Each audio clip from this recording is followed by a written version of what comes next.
Bien, sin mayor preámbulo, presento al siguiente disertante esta noche. Me acompaña en la mesa el doctor Mario César Romero Valdivieso. El doctor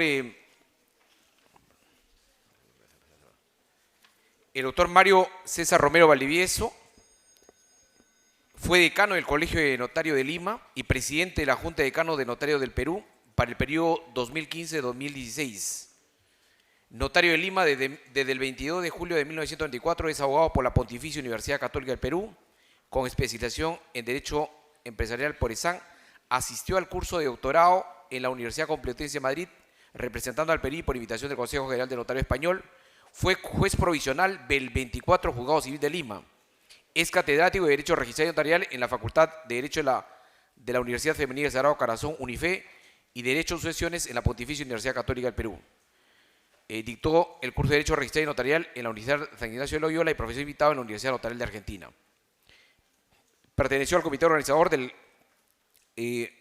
Congreso Internacional que se realizó en Lima aquí en octubre del 2013, y actualmente es presidente de la Academia Notarial Americana y presidente del Grupo de Trabajo de Lucha contra el Blanqueo de Capitales de la Unión Internacional del Notario Latino. Con ustedes, el doctor Mario César Romero Valdivieso. Para que pida un caluroso aplauso.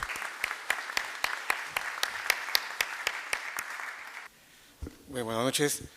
En primer lugar, quiero agradecer la invitación que se cursó en este evento, organizado efectivamente por el notariado y por la Universidad Católica. Mis primeras palabras tomo las de Sergio. Efectivamente, hemos escuchado una conferencia magistral de nuestro amigo Gastón. Tengo el gusto de haber sido compañero de aula y hemos seguido siempre de cerca esa trayectoria de jurista desde alumno. Yo recuerdo que cuando hacíamos las primeras exposiciones en la universidad, el primero que hizo una exposición ya tipo profesor de aula fue Gastón. Y desde ese momento, eran los últimos ciclos, era cierto, pero ya le veíamos una proyección que hoy día la tenemos muy en concreto y sobre todo con un orgullo de amigo, con un orgullo de compañero de promoción, de ver el avance de jurista que has tenido. Lo que ha dicho Sergio no es una exageración. Él ha sido profesor de muchos que hoy día siguen, muchos de los que hoy son profesores en la universidad. Por lo tanto, su trascendencia y su presencia en este evento creo que ha sido lo más destacado de la organización, de tenerlo en un tema que domina tanto. Te felicito, Gastón. Realmente hemos tenido 45 o 50 minutos que hubieran podido ser mucho más. Quiero además expresar mi saludo a nuestros invitados internacionales. Alfonso Caballé es delegado del Consejo General de Notariado Español, su relación con América siempre permanente. David Figueroa, presidente de la Comisión de Asuntos Americanos, que hoy nos visita también en un evento especial porque damos inicio a una organización por parte de la Academia Notarial que ha tenido en bien designarme en esta presidencia. Y no por mencionarlo al final, sino porque quiero dedicar unos minutos adicionales a mi maestra Cristina Armella. Cristina ha sido presidenta de la Academia Notarial Americana por varios periodos, pero no solamente hoy también sigue ostentando el cargo de rectora de la Universidad Notarial Argentina, sino que hemos asumido esta gestión de la presidencia de la Academia Notarial Americana con un reto principal: acercarnos a la gestión que Cristina tuvo bajo su presidencia en la Academia Notarial Americana. Es siempre grato tenerte, Cristina, aquí en Perú, lo hemos hecho varias veces, sentimos un acercamiento de compatriota cada vez que nos visitas y en esta oportunidad, también en la primera exposición, has demostrado este acercamiento y conocimiento de la legislación argentina y la peruana. Muy satisfecho de tenerte también en esta oportunidad. y nuestro amigo José Antonio Márquez, que comparte la mesa esta noche con la exposición que vendrá a continuación. Acortaré para que puedas exponer con tranquilidad, José Antonio. También ha sido presidente de la Academia Notarial Americana. A mis amigos notarios, colegas de provincias, al doctor Roque Díaz, quien asume la presidencia del notariado, y a muchos que veo con rostros de jóvenes que calculo deben ser estudiantes, y a ellos me voy a dedicar, sobre todo. ¿Por qué? Porque este tema de la exposición de esta noche, de lavado de activos, mis colegas notarios ya lo han escuchado varias veces. He intentado hacer un replanteo en lo que he venido, o hemos venido, tratando, analizando y discutiendo para acercarlo más a lo que es propósito de esta conferencia y propósito, además, de todo el evento. Como somos coorganizadores de la Academia Notarial, hay un fundamento principal que persigue el participar en este seminario, en este curso con la Universidad Católica, y es que se conozca qué implica la función notarial. Es cierto, ustedes dirán, ¿qué hace un tema de lavado de activos cuando hemos estado tan entretenidos con el tema inmobiliario, la transferencia inmobiliaria, el 949 del Código Civil, los sistemas o constitutivo o no constitutivo, lo que nos ha hablado Cristina? ¿Qué tiene que ver? Mario Romero viene acá a romper un poco el esquema. Es parte cierto, pero tanto no. ¿Por qué? A efectos de ir más o menos ubicándolos en lo que podría haber, no mucho, pero algo de enlace con lo que estamos conversando, es que el lavado de activos o blanqueo de capitales viene muy relacionado con una actitud cada vez de mayor preocupación, no solamente nacional, es un tema de política nacional y un tema de problemática mundial. ¿Y por qué? Porque la idea es ocultar dinero que proviene de transacciones, pero que no son ganancias normales, son volúmenes impresionantes de dinero que en alguna forma, y por eso es que se utilizan estos términos, hay que lavarlo o hay que blanquearlo, hay que interiorizarlo en el sistema de la economía de cada país, pero sin que sospechen de dónde proviene. Y bueno, esto en los últimos años en nuestro país ha tenido una especial efervescencia con un aspecto económico en lo que hemos estado involucrados los notarios y que ha sido el boom inmobiliario. De hace ya casi 8 o 9 años, donde comienza este ascenso en los volúmenes de contratación en materia inmobiliaria. No es lo único, obviamente, que constituye tráfico patrimonial, pero esencialmente eso ha sido lo que ha ido marcando la pauta en estos últimos años y por ende en lo que los notarios nos hemos visto involucrados. En lo positivo, gran parte, pero también en lo negativo, que significó algunas correcciones en otros ámbitos, tanto documental como también registral. Pero un eje de esa situación que involucra temas económicos lo constituye el qué hacer respecto de la contratación y la función del notario. Entonces, en este ámbito es que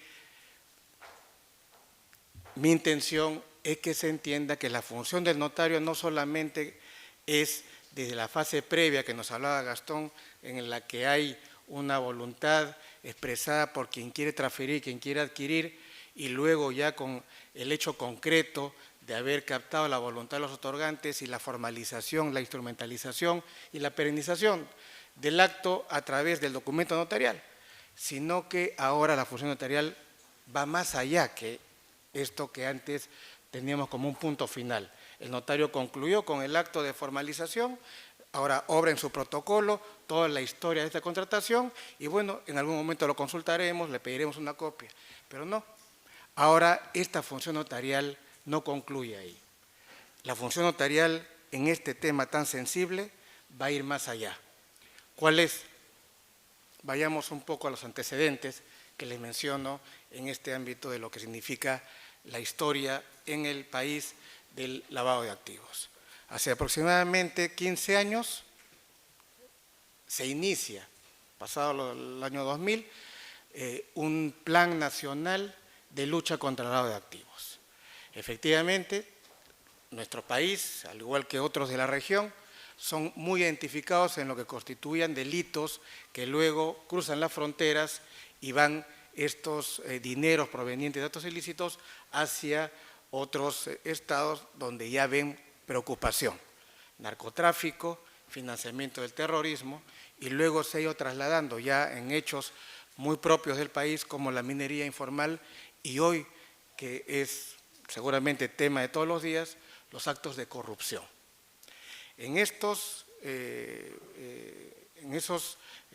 inicios es que se comete nuevamente un error que solamente captamos quienes estamos dentro de la función de haber, con una muy buena intención, reunido a instituciones, reunidos a personas capacitadas, conocedoras del tema, pero nunca convocaron a los notarios, que justamente teníamos mucho que aportar porque justamente ante nosotros es que concurrían todos estos integrantes de mafias o aisladamente a efectos de formalizar actos que simplemente querían utilizarnos como un instrumento para luego intentar disfrazar o ocultar el origen de los fondos. Y entonces, ¿qué origina esta labor inicial en el Plan Nacional? Que se establecieran regulaciones, como siempre hemos dicho, de tipo vertical, en el que a los notarios nos incluyen, pero sin un conocimiento debido de lo que estábamos haciendo o lo que podíamos hacer en colaboración con las instituciones que estaban encargadas básicamente de esto que eran Poder Judicial, Ministerio Público, la Procuraduría, el Ministerio de Justicia y la Superintendencia de Banca de Seguros a través de la Unidad de Inteligencia Financiera. Pero ya involucrados, como digo, de manera vertical, porque simplemente nos incluyeron en la normatividad, entonces recién comienzan esta situación de una relación interinstitucional con ellos y tratar de convencerlos, o por lo menos de acercarles los conceptos, que por qué el diseño inicial iba hacia un fracaso. No lo entendieron, siguieron avanzando bajo esa misma óptica. 2003 hasta el año 2011 o 2012 se escribe una historia totalmente negativa porque nada se hizo en el país de manera coherente con respecto a lo que significaba la lucha contra el lavado de activos. Seguramente ninguno de nosotros, como notarios, ni siquiera habíamos enviado algún reporte de operación sospechosa, menos las otras indicaciones que tenían las normas. ¿Por qué? Porque se había actuado de manera muy aislada y sobre todo no había ni siquiera un mecanismo de control inteligentemente diseñado. Ese punto de quiebre del año 2012 significa un decreto legislativo que no nos gustó, el 1106. Ese decreto legislativo trae algunas modificaciones, pero sobre todo ya dentro de un contexto que significaba una problemática mundial en este tema. ¿Y cuál es esa problemática mundial? Algunos solamente detalles.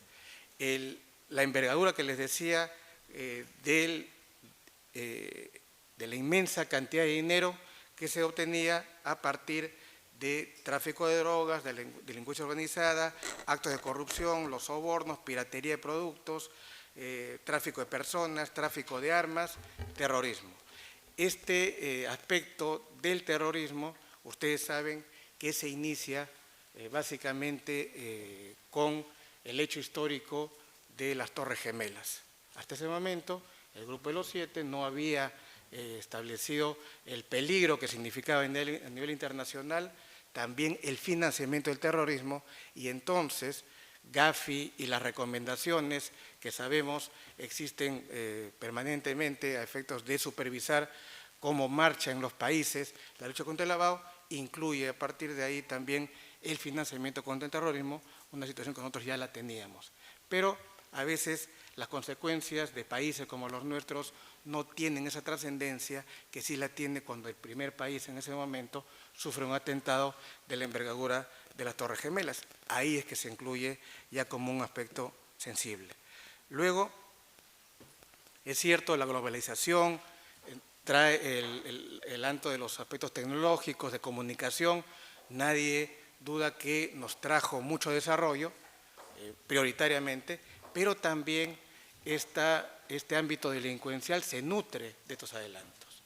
Los mecanismos globales, las TICs y todo lo que significa incluso el haber bajado un poco la valla para el ingreso al sistema financiero es que inunda el sistema de mucho dinero de procedencia ilícita.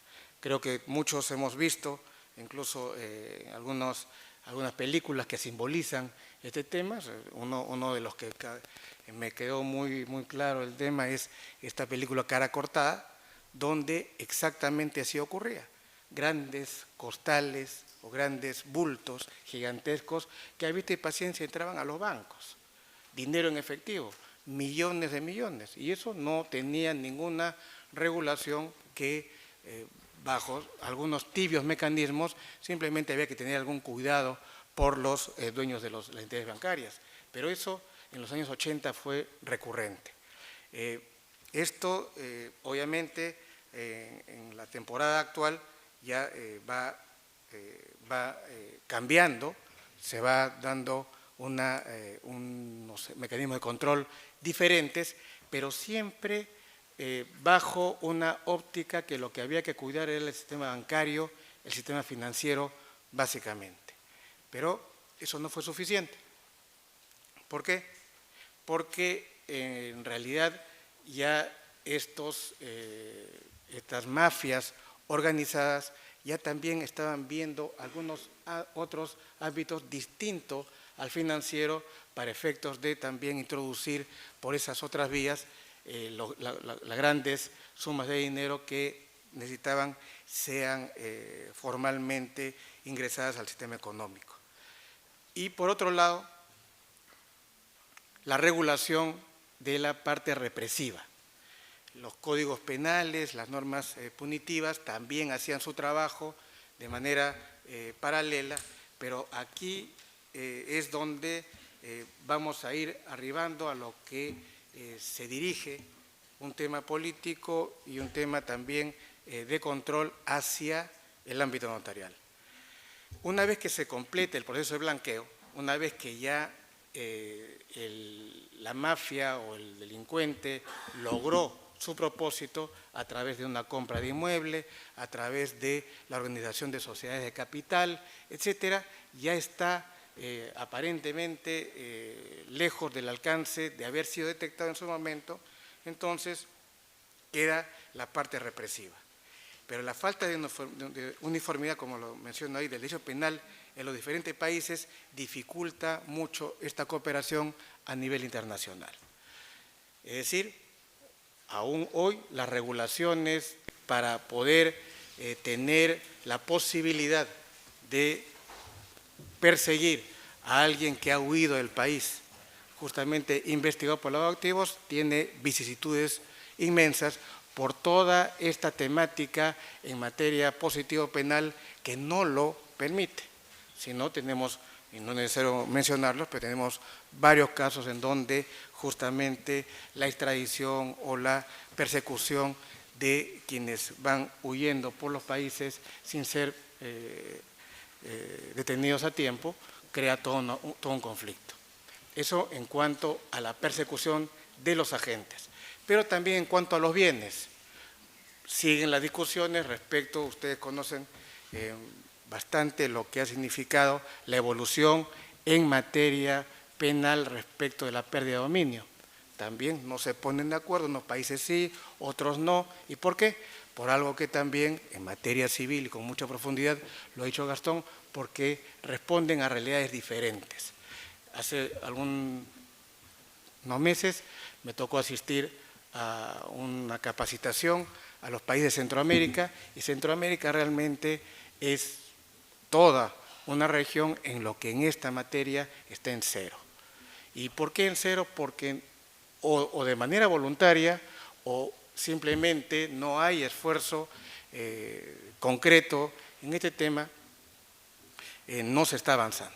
No tiene una legislación adecuada.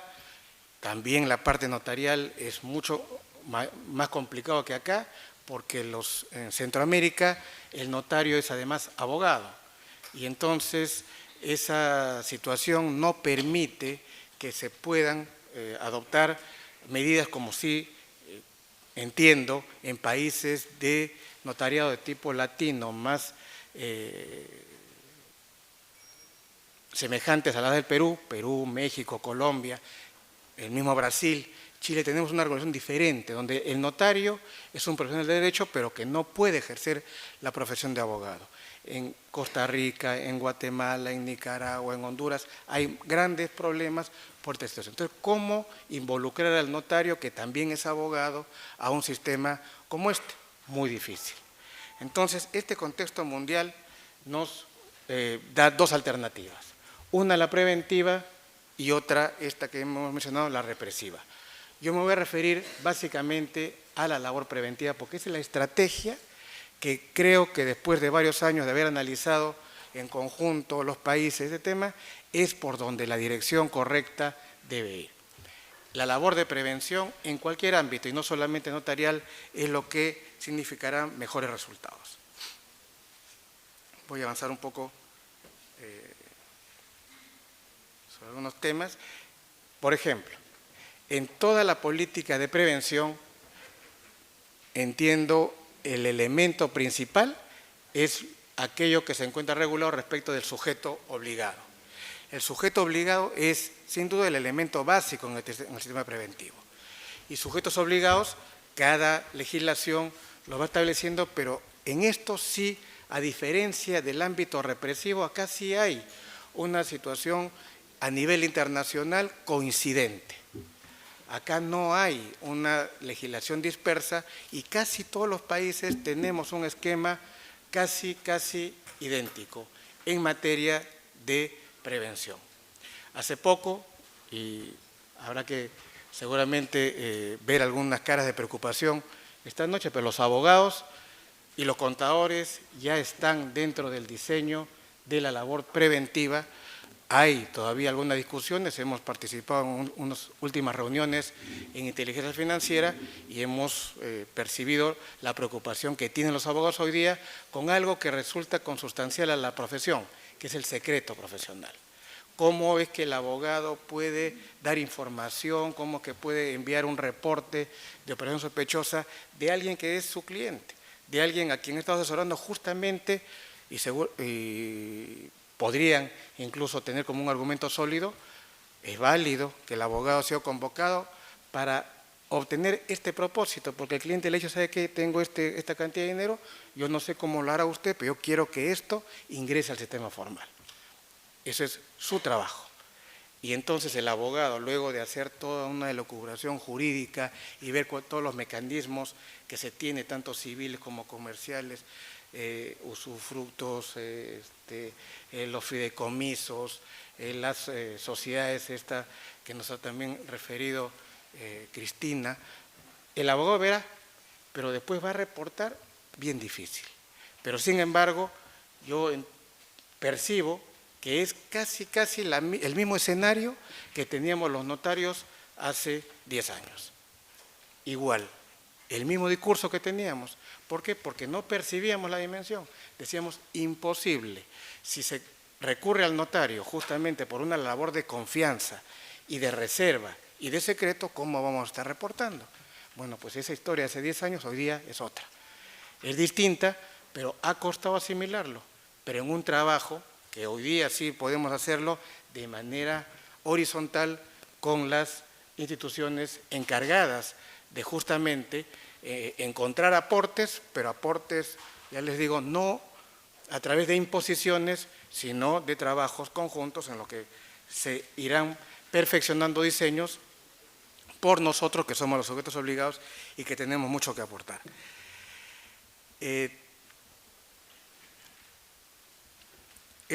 Bueno, esto es más o menos lo que siempre se diseña, ¿no? A medida que las instituciones financieras se van dotando de mecanismos antilavado, obviamente los bancos, con la gran infraestructura y posibilidades que tienen, van blindando sus operaciones a efectos de tener un mínimo de incidencia, que algo se les escape y puedan verse involucrados en una situación que pueda estar siendo investigada por lavado de activos o por blanqueo de capitales. Tienen los medios y tienen a las personas preparadas para ese efecto. Los notarios no. Y sin embargo, la misma normativa y la misma perspectiva que tenían con las entidades financieras, se las trasladaron o no las trasladaron a los notarios. Imposible practicarlas en esa medida. Entonces, ha ido variando, aun cuando hay esta orientación respecto de todos aquellos sectores que no forman las entidades financieras y que son conocidas como las APNFD, ¿no? Asociaciones, profesiones no financieras designadas. Distinto al sistema financiero son estas profesiones como los abogados, contadores y notarios, que somos ahora convocados a efectos de evitar esta ruta delincuencial. La inversión inmobiliaria, de la que hemos estado conversando, aparece como un vehículo adecuado para el lavado. Hemos sido testigos aquí en nuestro país de grandes edificaciones que se han levantado en muy poco tiempo. Y luego le han puesto un letrero arriba que dice hostal. ¿No es verdad? En todas las carreteras, en todas las panamericanas, llenos de edificios uno tras otro, que no ha sido sino una ruta diseñada a efectos de ocultar ese lavado proveniente de actividades ilícitas. Esas hostales o esos hoteles, según información del Ministerio Público y de la Procuraduría, no tienen un sustento de inicio y tampoco de sostenimiento en el tiempo. Seguramente habrán temporadas, pero no permanentemente los hostales estarán plenamente colmados de huéspedes para que justifique una ingente cantidad de dinero que intentan justamente ocultar. Y luego también la constitución de complejas estructuras societarias. Esto sí es algo que hoy se está intentando de ver la forma como también estructurar un plan de acción frente a lo que la complejidad de redes a nivel internacional ofrecen estos lavadores de dinero. El Panama Papers ha sido seguramente un caso emblemático, pero no es el único. Se siguen dando estos casos y la lucha contra ese esquema formado por abogados de mucho prestigio, ese alambicado sistema es que justamente permite que se siga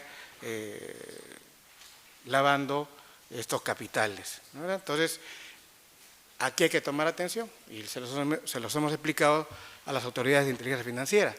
Nos acaba de comentar Cristina la creación de estas sociedades de acciones simplificadas, al mismo estilo de México, que lo conversamos con David, y al mismo estilo de Chile, y al mismo estilo que se intentó hacer acá hace algunos meses, con mucha carga publicitaria, porque eso es lo primero que va yendo para que vaya existiendo una labor de convencimiento, y luego viene la norma.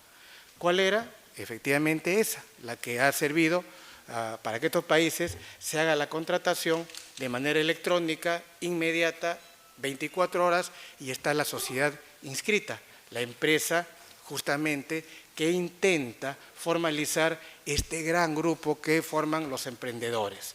No solamente ha sido en Argentina, acá también cuentan lo mismo. Esta gran masa de empresarios que no lo pueden ser por las dificultades que ofrece el sistema, y dentro del sistema el notario, hay que simplificarlo. Y qué mejor que el uso de los mecanismos tecnológicos para permitir que estos emprendedores no estén sufriendo este suplicio que significa ir al notario, firmar una escritura pública, que luego el parte documental se vaya al registro y pasan pues un mes, 2 meses y no pueden hacer empresa. Mitad verdad, pero también mitad mentira. El empresario no es o deja de ser empresario porque se le ofrece una traba en el inicio de su intento. No es la constitución de la empresa lo que significa la traba para el empresario. En las reuniones les hemos dicho, la empresa la tienen efectivamente en 2 o 3 días con intervención notarial, máximo, porque se puede hacer también en 24 y 48 horas, pero luego viene Ministerio de Trabajo, luego viene la SUNAT, luego vienen las licencias municipales y entonces simplemente tienen esa constitución de empresa como adorno porque la dejan. ¿Dónde están esos estudios respecto de los formales que llegaron a hacerlo y luego dejaron de participar en la parte formal?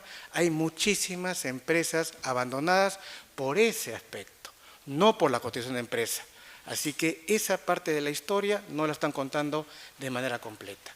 Felizmente, en el Ministerio de la Producción, donde se intentó aprobar este mecanismo de constitución, se les dio información respecto de la experiencia que no nos van a dejar mentir, existió en Colombia. En Colombia ya la constitución de empresas es a través de la Cámara de Comercio y bueno, pues hay comprobadamente la introducción de mafias, de narcotráfico por una forma societaria que está utilizando ese facilismo. Y en Europa igual, ocurrió con Polonia. En Polonia se la quitaron a los notarios, de la misma manera esta contratación electrónica significó que la mafia bielorrusa, que ha sido de público conocimiento, se fue a Polonia. ¿Por qué? Porque encuentran justamente esas brechas en el sistema que les facilita el ingreso, innecesariamente. ¿Y por qué innecesariamente? Porque ¿acaso no estamos preparados los notarios para un tema tecnológico? Por supuesto que sí. Tenemos la contratación de empresas en línea en 24 o 48 horas, al tiempo que nos digan, porque tenemos las herramientas digitales de entroncamiento con la base del sistema de intermediación digital del registro público. Pero el gran beneficio que a veces no se entiende porque confunden costo con precio o valor con precio. El valor de la intervención notarial no tiene precio y no es porque se lo diga de manera parcializada porque soy notario, sino que a través de los años, de los siglos, eso está comprobadamente documentado. La función del notario no puede ser reemplazado a un 100% por la tecnología, porque ¿quién les puede garantizar que esa firma digital está viniendo por parte de alguien que de manera voluntaria ha manifestado su voluntad, que tiene plena capacidad? Porque el discurso que siempre han dicho es que no hay ninguna duda que en Estados Unidos, efectivamente en Santiago, desde cualquier lugar, desde mi vehículo, yo puedo conectarme en línea y constituir una empresa. Sí, pero ¿dónde está la garantía de ese rastro que efectivamente ha significado que esa voluntad ha sido expresada en forma indubitable? Porque no hay la figura del notario. Ustedes dirán, bueno, sí, pero si con notario se hacen los fraudes, ¿dónde está la diferencia? Bueno, pero eso no debe ser el discurso. Lo que hay que hacer es implementar políticas de mejor control, que la estamos haciendo, pero no decir que si con notario hay fraude, entonces igual pues hagámoslo sin notario.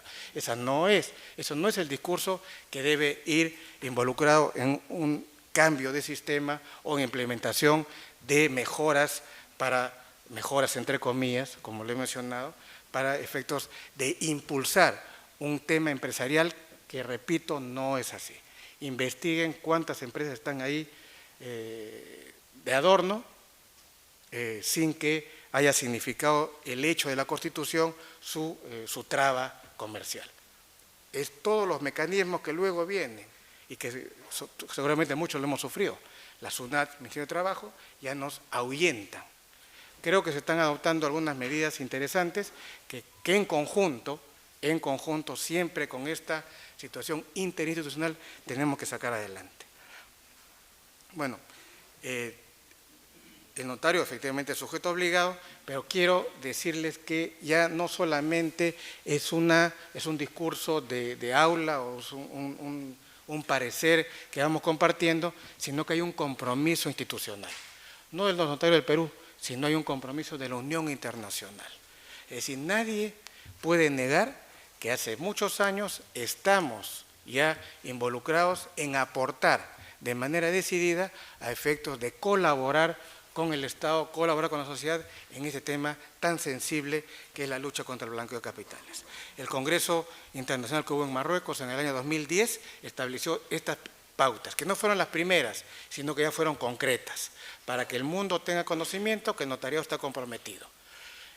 Igual, no podemos negar que esta fue una situación muy particular, una situación en la que no todos los notariados lo veíamos de la misma forma, pero había que dar un primer paso y una base sólida.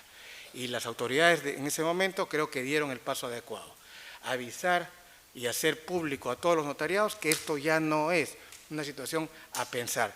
Ya no puede el notario decir, ¿sabe qué? Esto no me corresponde, que esto es muy difícil, es muy complejo, que yo no soy fiscal, no soy policía. Bueno, no, es cierto. La recomendación que hace el Congreso Internacional del Notariado es que nos involucremos en la lucha contra el lavado de activos porque nos corresponde como funcionarios dedicados a dar fe pública al Estado con una delegación de facultades. Tenemos ese compromiso, pero también la voz a las autoridades de hacer de aprobar normas que sean consecuentes con nuestra función. Y ahí efectivamente ha sido el trabajo desde esa época hasta la actualidad de sincerar la política con la función notarial, la política económica, la política represible, incluso la política preventiva con la función notarial. Tienen que ir compatibles. No, hay muchos ejemplos que podríamos ir discutiendo uno tras otro, pero el primer diseño, les decía, del 2003 al 2011, creo que hubieron 5 o 6 reportes de operaciones sospechosas a nivel nacional. En tantos, o sea, más o menos uno por año. Eso no era, pues, nada serio. ¿Qué cosas hacían con esa investigación? Nada. Entonces, había que hacer algo bien organizado a través, primero, de interiorizar en el notario su compromiso, y que efectivamente se obtuvo. La primera, el primer esfuerzo de gran dimensión que hemos encontrado a nivel internacional fue en España. El Consejo General de Notariado Español, también por una experiencia no muy grata, fueron detenidos 3 notarios en una investigación de blanqueo de capitales, notarios que simplemente habían intervenido en la constitución de varias empresas que en esa época, año 2002, 2003, en España, se habían producido en cierto lugar de España. Eso implicó para el notariado poner especial interés en este esfuerzo y el año 2005 se aprueba una directiva en la que el Consejo General de Notariado establece un órgano centralizado de prevención, un OCP.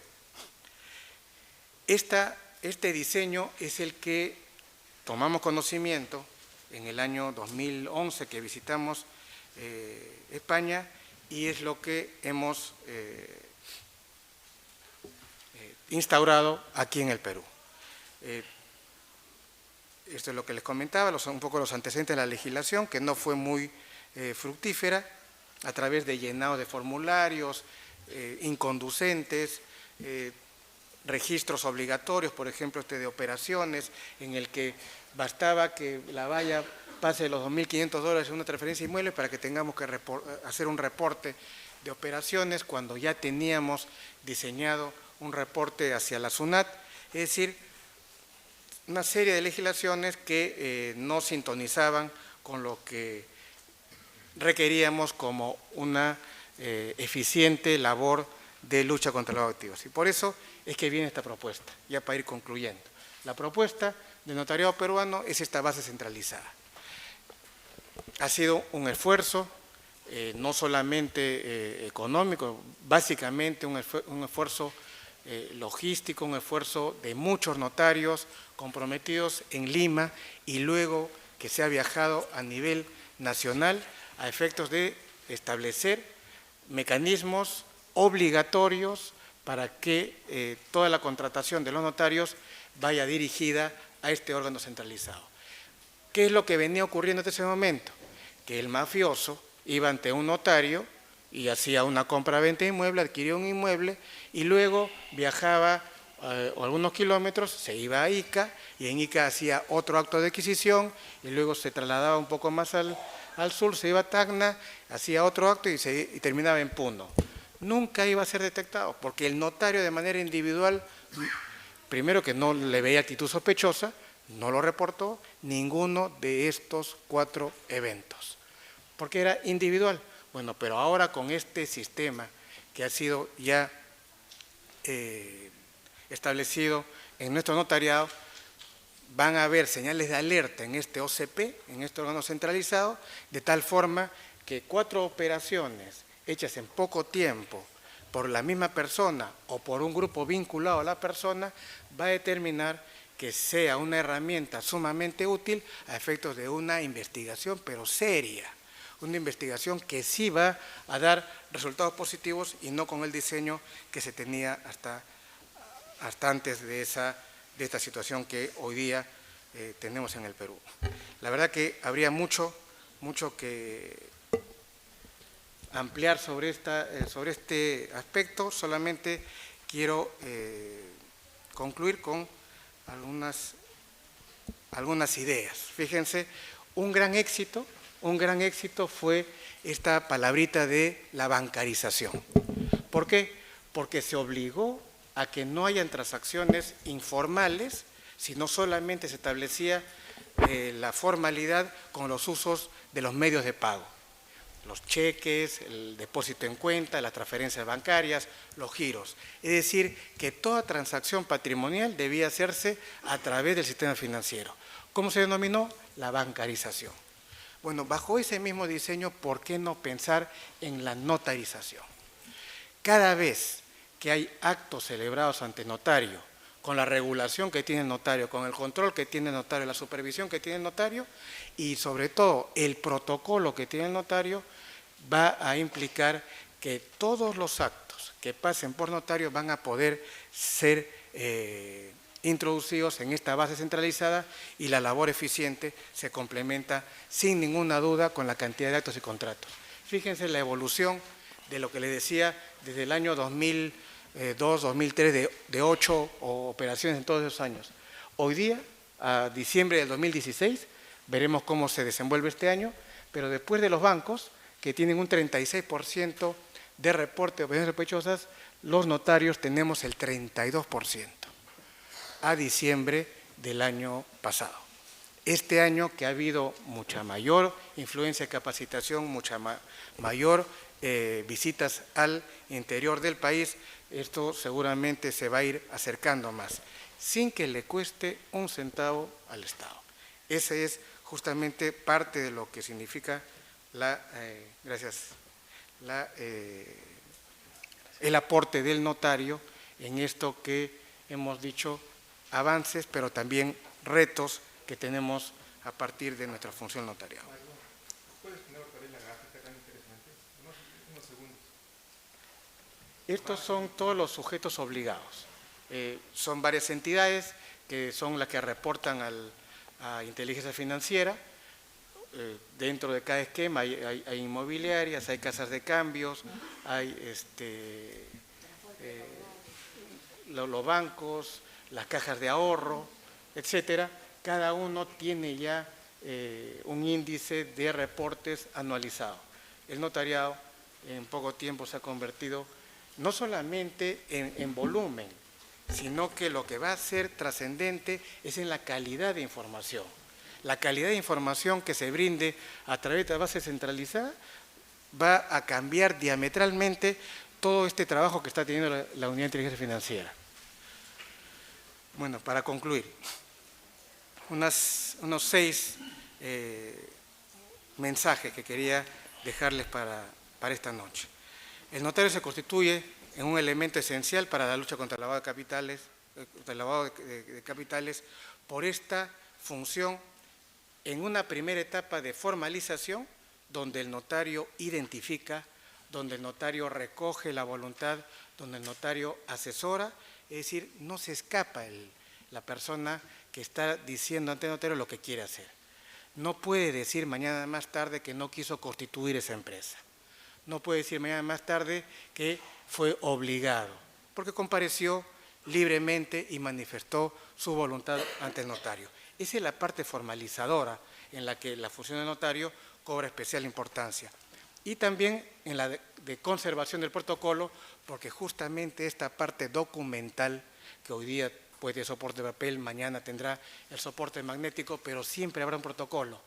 Esa información, que no significa una revelación de identidades, no significa una transgresión a la ley de protección de datos, porque eso está también regulado, significa una información valiosa en lo que es, repito, política de lucha contra el lavado de activos. La incidencia de los actos que involucren la posibilidad de comprender lavado de activos, financiamiento de terrorismo, hace necesaria la intervención notarial. Es decir, que se vaya tomando conciencia que cuanto más actos se vayan notarizando, va a ser mejor la lucha contra el lavado de activos. Hay un elemento hoy en discusión. Lo conversaba con varios profesores de la materia, la transferencia de acciones. En España, por ejemplo, la gran mayoría de sociedades son las sociedades de responsabilidad limitada, es decir, donde se tiene participaciones sociales y la transferencia de participaciones se hace por notario. La minoría de sociedades en España son anónimas, donde la transferencia se hace por documento privado y con un libro matrícula de acciones, que no hay mayor control. Aquí, en nuestro país, es totalmente al revés. Las sociedades de responsabilidad limitada son mínimas. Las anónimas son la gran mayoría, porque ese ha sido siempre el mensaje. Las sociedades anónimas son más sencillas, son menos complejas, no tienes que ir al notario, la transferencia es así, solamente tu libro de matrícula de acciones. ¿Qué ha ocurrido? Se han robado empresas, se han falsificado nombres o intenciones de accionistas, se ha transferido y se han hecho fraudes inmobiliarios a través del sistema. Entonces, habría que pensar, eso lo dejo un poco para el análisis, si es que no es momento de ir diseñando un sistema diferente a la transferencia de acciones, que hoy día es un vehículo hoy insalvable para quienes están intentando lavar activos. Discúlpenme que los deje un poco con algunos otros temas.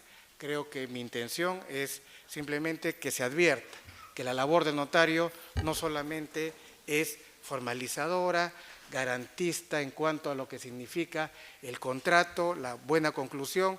Decía don Juan Bayet que esa confianza que se deposita en el notario permite a alguien que entra a una notaría, que firma un contrato, que ha dicho que ha comprado un inmueble y se va sin nada, sabiendo que en la notaría ha dejado a una persona de su absoluta confianza que le da el respaldo suficiente para sentirse propietario y sin ningún problema. Eso es un tema. Este es otro tema, en lo que los notarios, estoy convencido, daremos una nueva visión en lo que significa la amplitud de la función notarial dentro de un marco de seguridad. Muchas gracias. Gracias, Mario.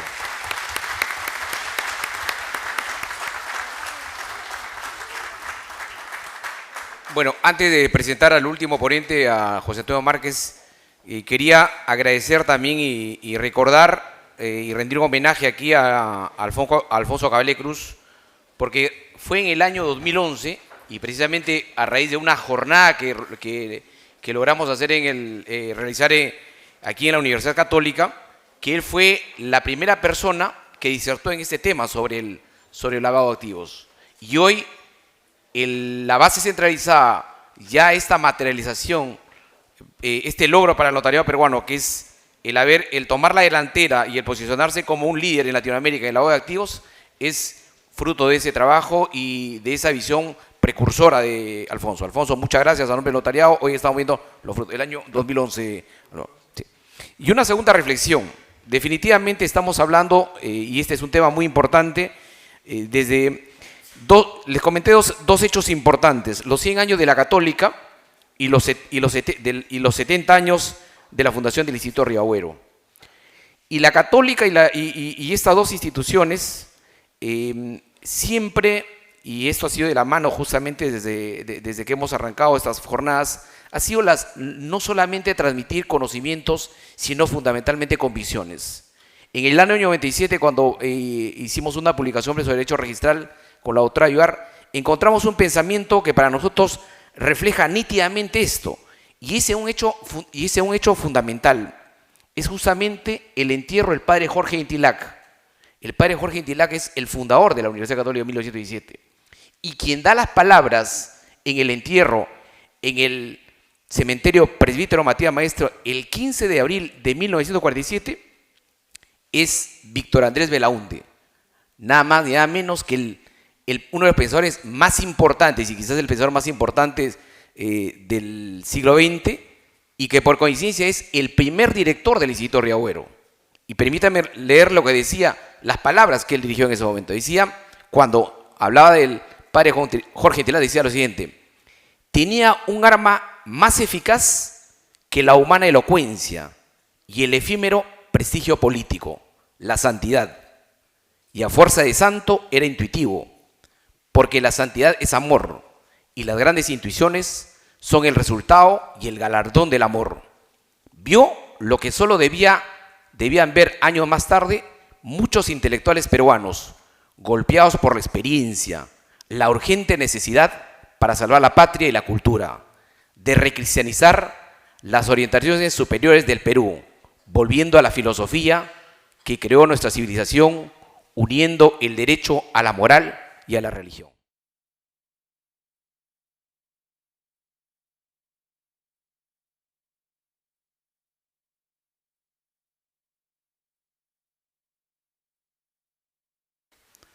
Con este preámbulo, presento a nuestro último disertador, el doctor José Antonio Márquez González.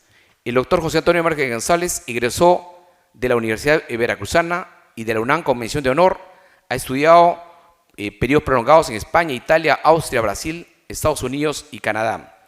Actualmente es investigador de COSINAT y representante de México en diversos foros internacionales. Sus últimas publicaciones son Formalidades Legales en los Estados Unidos y Family Law en México. El doctor Márquez es profesor a tiempo completo en la Unidad Veracruzana y notario de Orizaba. Les pido, para quien pido un caluroso aplauso.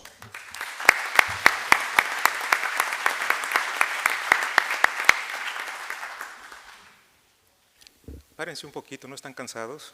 ¿No tienen hambre? Yo sí. Los que deseen pararse un poquito, háganlo con toda confianza. Sí, sí, bienvenidos.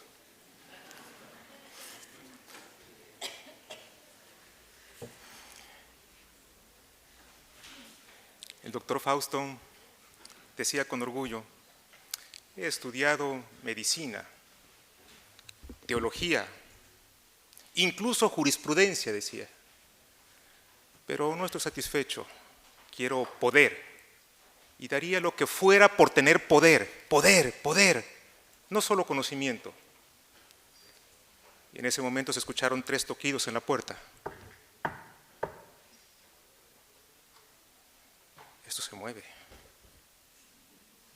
Nada que ver con el diablo. Y otra vez, 3 toquidos. ¿Quién eres? No responde nadie y aparece un perro grande, peludo, negro.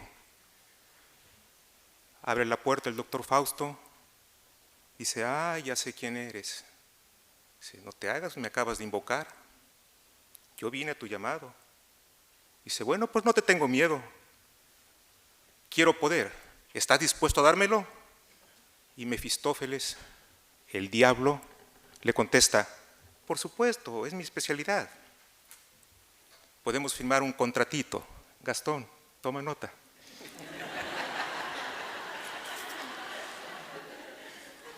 Podemos firmar un contratito.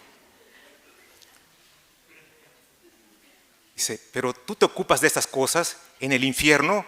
Sí, dice, y en el infierno ahí sí se cumplen las leyes, no como acá. Dice, un contratito hace que la palabra se respete. Dice, muy bien, ¿qué es lo que deseas? Traer piel, cuero, pergamino, papiro. ¿Y con qué voy a escribir? ¿Con un cincel, con una pluma, con un buril, con una pluma de ganso?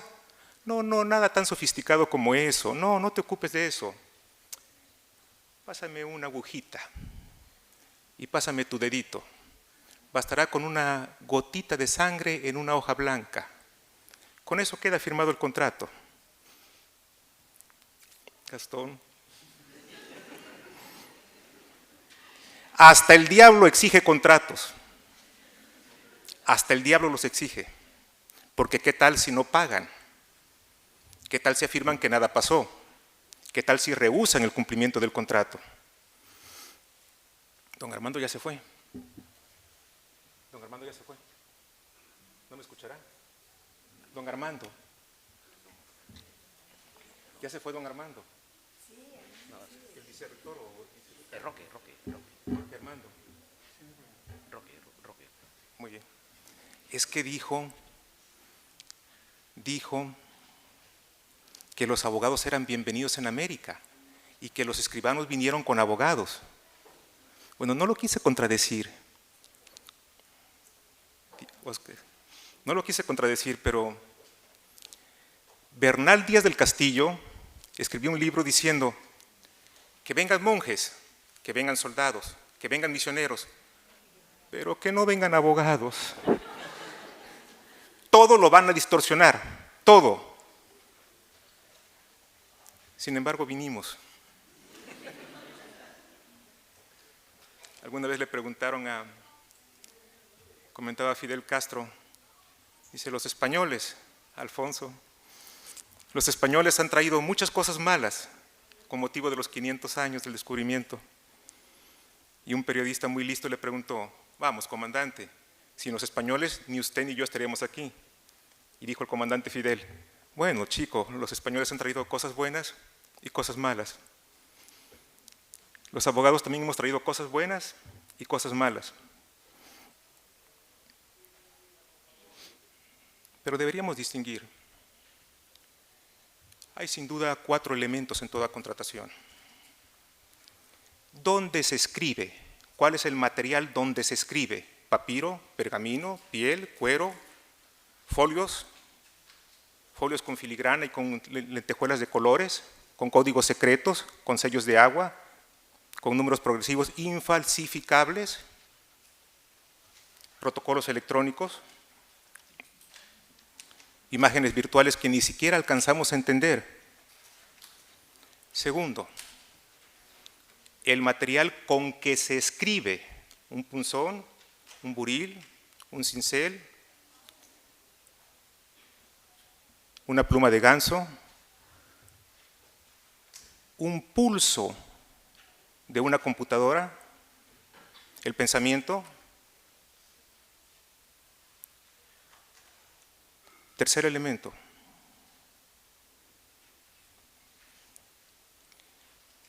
algo secreto, como venido del otro mundo.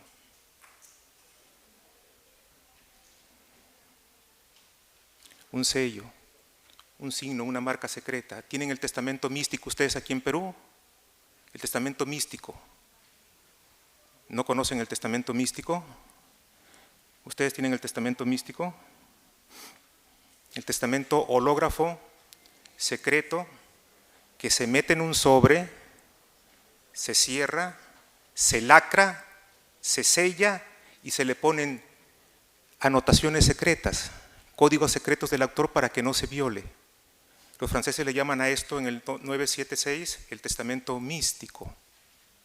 Un nombre interesante, mystique.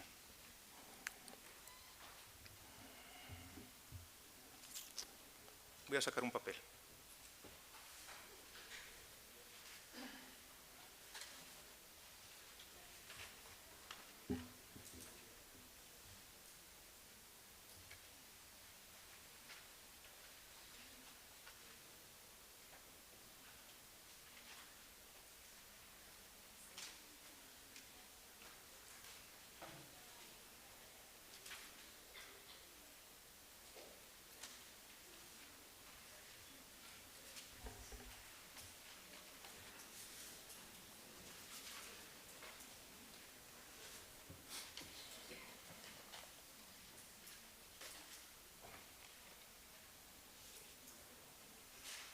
Una vez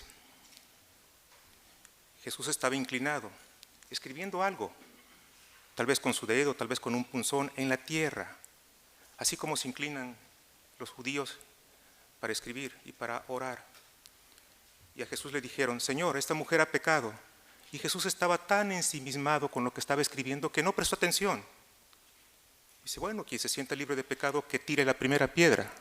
Así dijo Jesús, y siguió escribiendo como si nada. La majestad del que escribe en la humildad de donde se escribe.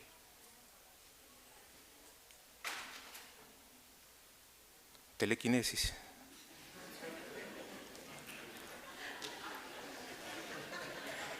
Dejaron esta conferencia precisamente para medianoche, pero nos ganaron las carreras.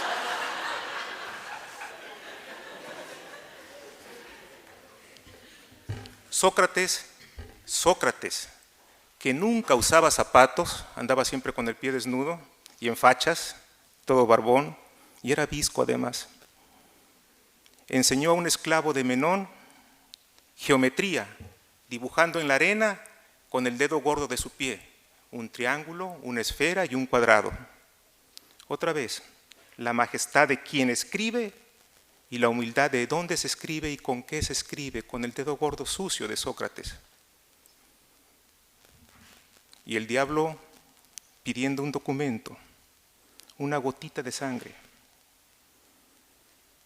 Está en buena compañía. Salté del diablo a Jesús y de Jesús a Sócrates.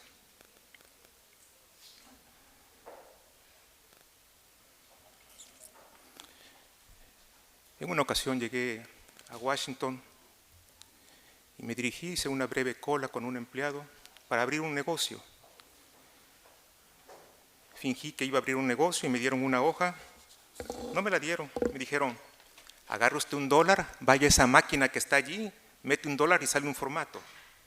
Y eso hice, había una pequeña cola, metí $1, salió un formato. Aquí lo traigo. El formato dice: Gastón, tú que sabes idiomas.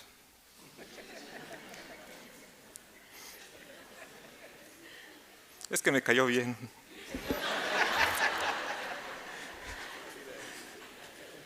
Pero diferimos. Clean Hands Self Certification.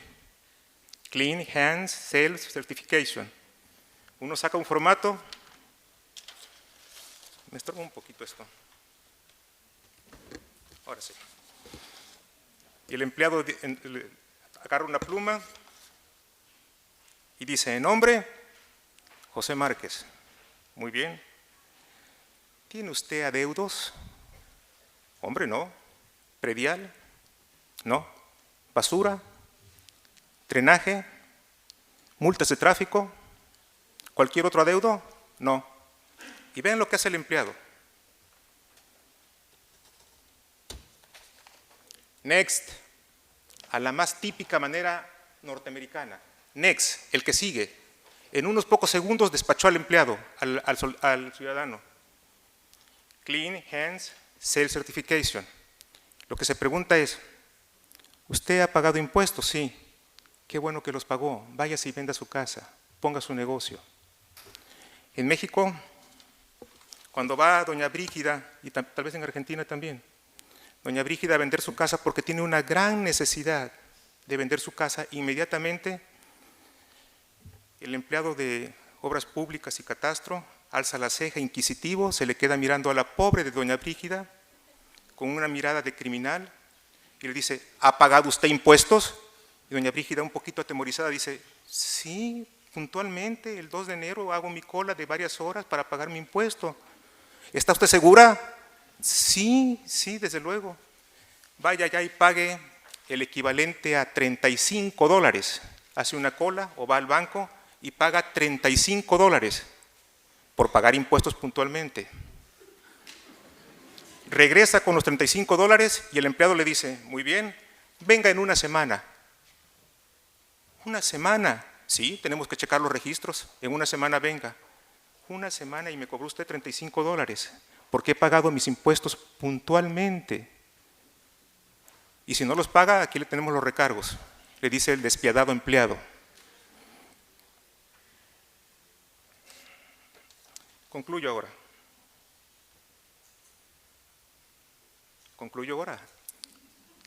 Por último, se siente bonito cuando dicen así.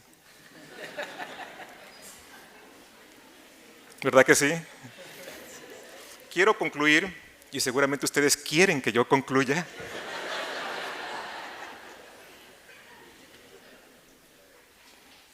con un punto especial.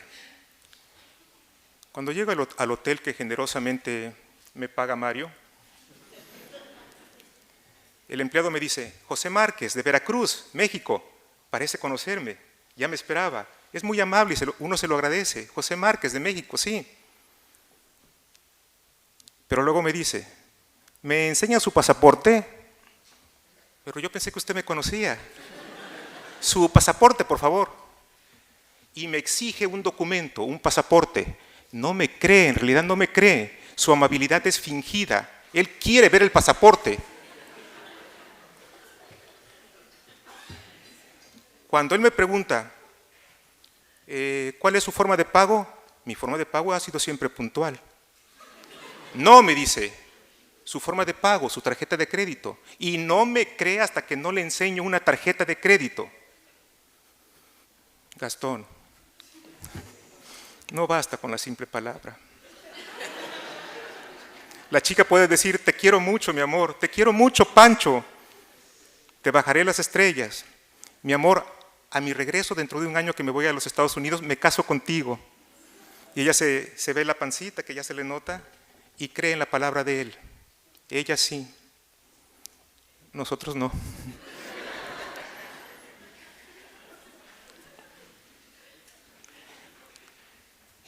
Debe ser sin duda bonito que le crean a uno, vivir en un país donde el empleado le cree a uno. Si el empleado pregunta: ¿ha pagado impuestos? Y el ciudadano que le paga su sueldo dice: sí, los he pagado puntualmente. Está bien, bravo, no paga usted nada, aquí está su comprobante. El gobierno le cree a uno, debe ser muy bonito. A mí ni en mi casa me creen. Mi esposa debió haber venido para escuchar lo que decía Sergio de mí, en mi currículum, porque ella suele tener otra opinión de mí cuando se enoja. No la culpo, pero Sergio, Mario, dame un comprobante para que yo le diga a mi esposa: mira, y esta vez sí me tienes que creer, con un comprobante con el sello y la firma de Mario, de Sergio, que diga que estuve aquí, para que ella me crea. Porque de otra forma me dice: sí, claro, 4 días en Lima, no me digas. Ya váyanse a comer y váyanse a cenar y a dormir. Muchas gracias. Gracias.